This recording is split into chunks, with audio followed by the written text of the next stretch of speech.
Welcome back सुप्रभात news MP. चलिए देखते हैं मध्य प्रदेश की छोटी एवं बड़ी खबरों को।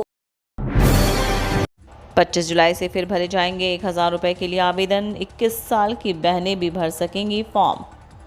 मध्य प्रदेश चुनाव जैसे जैसे नज़दीक आता जा रहा है वैसे वैसे भाजपा और कांग्रेस दोनों पार्टियां अपनी तैयारियों पर जोर भरने लगी हैं। इसी के तहत सूबे के मुखिया शिवराज सिंह चौहान ने लाडली बहना योजना को लेकर एक बड़ा ऐलान किया था और कहा था कि अब लाडली बहना योजना का लाभ 21 साल की बहनें भी ले सकती हैं। इसके फॉर्म को भरने की डेट भी आ गई है। आगामी 25 जुलाई से इसका फॉर्म फिर से भरा जाएगा। उम्मीदवारों के लिए अच्छी खबर, जल्द होगी शिक्षकों के 8,454 पदों पर भर्ती। मध्य प्रदेश कर्मचारी चयन मंडल के उम्मीदवारों के लिए अच्छी खबर है। मध्य प्रदेश कर्मचारी चयन मंडल द्वारा जल्द प्राथमिक और माध्यमिक स्कूलों के लिए 8,454 शिक्षकों के पदों पर भर्ती की जाएगी। सबसे अहम बात यह है कि वर्ष 2020 और 2023 में आयोजित शिक्षक पात्रता परीक्षा में क्वालिफाई हुए उम्मीदवार इस भर्ती में शामिल हो सकेंगे। संभावना है कि इसी महीने के अंत तक नोटिफिकेशन जारी किया जा सकता है। खबर है कि इन भर्तियों के लिए मध्य प्रदेश कर्मचारी चयन मंडल द्वारा 2 अलग अलग चयन परीक्षाएं आयोजित की जाएंगी। भोपाल में नहीं चलेगी प्राइवेट स्कूल कॉलेज संचालकों की मनमानी, कलेक्टर ने जारी किया नया आदेश। राजधानी कलेक्टर आशीष सिंह ने एक आदेश जारी करते हुए प्राइवेट स्कूल और कॉलेज संचालकों की मनमानी पर धारा 188 लगाई है। यदि किसी स्कूल ने बच्चों या उनके गार्जियन पर किसी विशेष दुकान से यूनिफॉर्म, बुक, टाई, किताबें, कॉपियां आदि खरीदने के लिए बाध्य किया तो उसके खिलाफ कार्रवाई की जाएगी। खरीदने के लिए दबाव बनाया तो उन पर केस दर्ज होगा। राष्ट्रपति द्रौपदी मुर्मू आज गुरुवार को आएंगी ग्वालियर।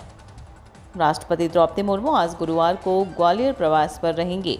वे पहले जयविलास पैलेस म्यूजियम को देखने पहुंचेंगे। इसके बाद ABV ट्रिपल ITM के दीक्षा समारोह में शामिल होंगे। वे करीब 5.5 घंटे ग्वालियर में रहेंगे। उनके कार्यक्रम में राज्यपाल मंगू भाई पटेल, मुख्यमंत्री शिवराज सिंह चौहान, केंद्रीय कृषि मंत्री नरेंद्र सिंह तोमर और नागरिक उड्डयन मंत्री ज्योतिरादित्य सिंधिया भी उपस्थित रहेंगे।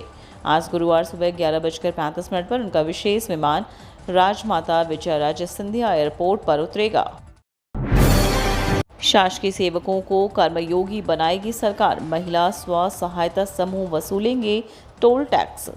मुख्यमंत्री शिवराज सिंह चौहान की अध्यक्षता में बुधवार को विधानसभा में कैबिनेट की बैठक आयोजित हुई। इसमें शासकीय सेवकों की क्षमता निर्माण के लिए मध्य प्रदेश क्षमता निर्माण नीति 2023 को स्वीकृति दी। इसके अलावा 2 करोड़ से कम आय वाले टोल टैक्स के बैरियर का संचालन महिला स्व सहायता समूह से कराने का भी निर्णय लिया गया। वहीं 8 नवीन शासकीय महाविद्यालयों की स्थापना को भी मंजूरी दी गई। शिवराज सरकार पर भड़के कमलनाथ, कहा MP में न चीते सुरक्षित हैं न महिलाएं। मध्य प्रदेश कांग्रेस प्रमुख कमलनाथ ने बुधवार को कहा कि बीजेपी शासित मध्य प्रदेश में ना तो चीते, ना महिलाएं और ना ही आदिवासी समुदाय के लोग सुरक्षित हैं। कूनो नेशनल पार्क में हाल ही में स्थानांतरित चीते की मौत के बारे में पूछे जाने पर पूर्व मुख्यमंत्री कमलनाथ ने पत्रकारों से कहा कि हर क्षेत्र में अराजकता है। यहाँ ना तो चीते सुरक्षित हैं, ना महिलाएं और ना ही आदिवासी समुदाय, केवल ठेकेदार और भ्रष्टाचारी सुरक्षित है। पूर्व CM कमलनाथ का मोबाइल हैक, नेताओं से की 10-10 लाख रुपए की मांग। मध्य प्रदेश की राजधानी भोपाल से एक और बड़ी खबर आ रही है, जहां प्रदेश के पूर्व CM और प्रदेश कांग्रेस के अध्यक्ष कमलनाथ का मोबाइल किसी ने हैक कर लिया। इतना ही नहीं, मोबाइल हैक करने के बाद हैकर्स ने कमलनाथ के मोबाइल के जरिए कांग्रेस विधायकों और नेताओं से 10-10 लाख रुपए की मांग भी की है। जब विधायकों और नेताओं ने इसके बारे में कमलनाथ के द्वारा पैसे मांगे जाने के बारे में पार्टी के अधिकारियों से जानकारी मांगी तो पता चला कि कमलनाथ की ओर से किसी तरह की कोई पैसों की डिमांड नहीं की गई है, जिसके बाद मोबाइल हैक होने की बात सामने आई। मध्य प्रदेश को मिल सकती है एक और वंदे भारत की सौगात। जोधपुर से साबरमती के बीच वंदे भारत का संचालन शुरू हो गया है। अब जयपुर से इंदौर के बीच semi high speed train Vande Bharat का इंतजार जल्द ही खत्म हो सकता है। इंदौर वासियों को इंदौर से जयपुर के बीच एक और वंदे भारत एक्सप्रेस की सौगात जल्द ही मिल सकती है। इस बारे में रेलवे ने तैयारी शुरू कर दी है। यह ट्रेन ब्लू की जगह भगवा रंग की होगी। काबुली चने में 400 रुपये का उछाल, आगे मजबूती की धारणा। काबुली चने में लोकल के साथ ही निर्यातकों की पूछताछ अच्छी दिख रही है। बरसात की वजह से मंडियों में आवक कम होने से भाव में तेजी रही। मंगलवार को काबुली चना कंटेनर में करीब 400 रुपये क्विंटल तक उछल गया। जानकारों के अनुसार काबुली चना की आवक पिछले कुछ वर्षों की तुलना में इस बार काफ़ी कम है। इस साल तय समय से पहले आवक में गिरावट पर कारोबारी हैरान है। मध्य प्रदेश में 2-3 अच्छी बरसात के बाद किसान बोवनी में व्यस्त हो जाएंगे। ऐसे में काबुली चने की आवक में और भी गिरावट आने की संभावना है। देश का एकमात्र स्टेडियम जहां वर्ष 2015 से हो रहे जीरो वेस्ट इवेंट स्वच्छता के लिए देश में आदर्श, इंदौर का अंतर्राष्ट्रीय होलकर स्टेडियम भी अब पर्यावरण संरक्षण के क्षेत्र में देश के सामने आदर्श स्थापित कर रहा है। यह ऐसा स्टेडियम है जिसके कारण पूरे क्षेत्र में ज़मीनी जल स्तर सुधरा है। साथ ही यह देश का एकमात्र स्टेडियम है जहां वर्ष 2015 से जीरो वेस्ट इवेंट हो रहे हैं। अब यह स्टेडियम एक कदम और आगे बढ़ते हुए अपने इस्तेमाल की बिजली भी खुद तैयार करने जा रहा है। पर्यावरण को लेकर इतने समग्र प्रयास एक साथ होलकर स्टेडियम में ही हो रहे हैं। वर्षा शुरू होते ही बढ़ा डेंगू मलेरिया का खतरा। वर्षा के मौसम में मौसमी बीमारियां फैलने का खतरा अधिक रहता है। इस मौसम में होने वाली बीमारियां खतरनाक साबित हो सकती हैं। इससे सावधानी बरतने की आवश्यकता है।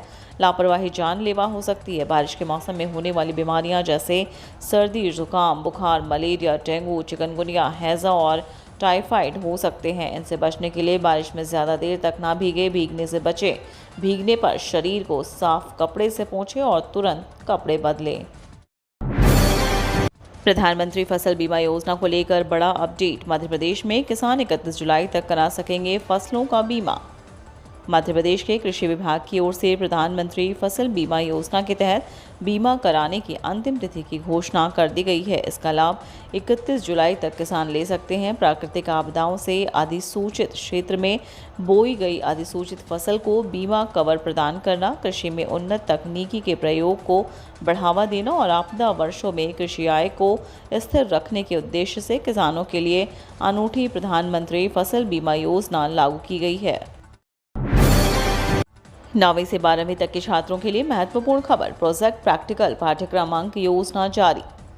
एमपी बोर्ड छात्रों के लिए बड़ी खबर है। माध्यमिक शिक्षा मंडल भोपाल द्वारा कक्षा 9वीं से 12वीं तक के शैक्षणिक सत्र 2023-24 के लिए सभी विषयों की उनकी योजना सहित प्रैक्टिकल और प्रोजेक्ट की सूची और पाठ्यक्रम जारी किया गया है। उम्मीदवार एमपी बोर्ड की ऑफिशियल वेबसाइट पर जाकर डाउनलोड कर सकते हैं। माध्यमिक शिक्षा मंडल द्वारा 9वीं से 12वीं तक के सभी विषयों के अंक योजना सहित प्रैक्टिकल और प्रोजेक्ट की सूची भी जारी की गई है। पंचायत प्रतिनिधियों का मानदेय 3 गुना बढ़ा।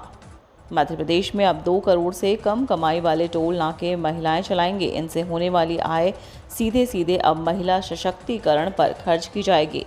टोल नाका महिलाओं को सौंपने वाला मध्य प्रदेश देश का पहला राज्य हो गया है।